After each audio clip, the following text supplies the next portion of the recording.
We've heard about chip shortages impacting car makers and electronics makers, also the shipping bottlenecks that are slowing deliveries, clogging up the ports. We've all seen those images. But what impact should we expect over our holiday shopping center, and how will that change in the months to come? We're asking those questions to Dr. George Giuginatos, who's an economist with Sac State. He's joining us live now. Thank you so much for being with us this morning. Happy to be here. So Thank you. first, we want to start with how people are reacting to the current situation. Apparently, consumer demand has gone up during this pandemic. Some economists say as much as 30%. What do you understand about that?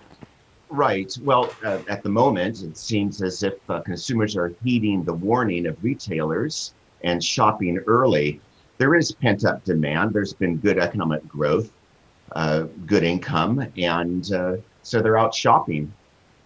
In terms of, you said, touched on it just a little bit right there, that people are shopping earlier. Is that just a reaction to people understanding that things are harder to get, or is there something else happening here?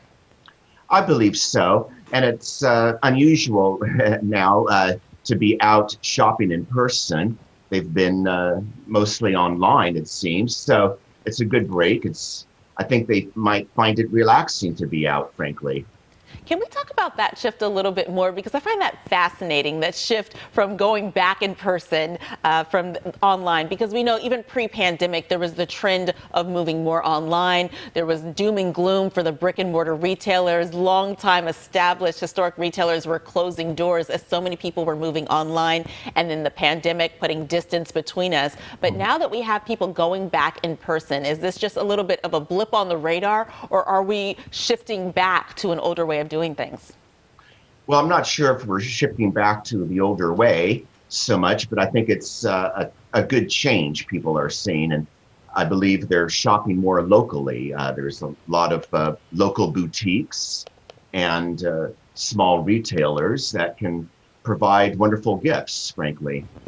Gotcha. And so is this sustainable? Because we know we are dealing with higher prices, or perhaps is this a function of the higher prices? A lot of times people would go to more of the big box and national retailers to get more competitive pricing. So are we seeing people go more local because the pricing is high anyway?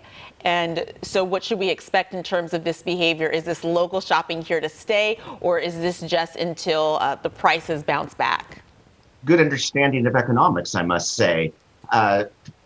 Consumers are realizing there's inflation, and maybe they're so concerned about prices rising, they're shopping more now than later. But I really advice of retailers of the supply chain interruptions. But I think that's really about it. They're happy to be out, and I think eventually inflation will subside to more normal levels, and that might be in maybe 6 months. But they're having fun shopping, it seems, out there, and then more relaxed. And before we let you go, let me ask you about this. Is social media drawing consumers away? Is social media playing a role in any of this behavior that we're seeing?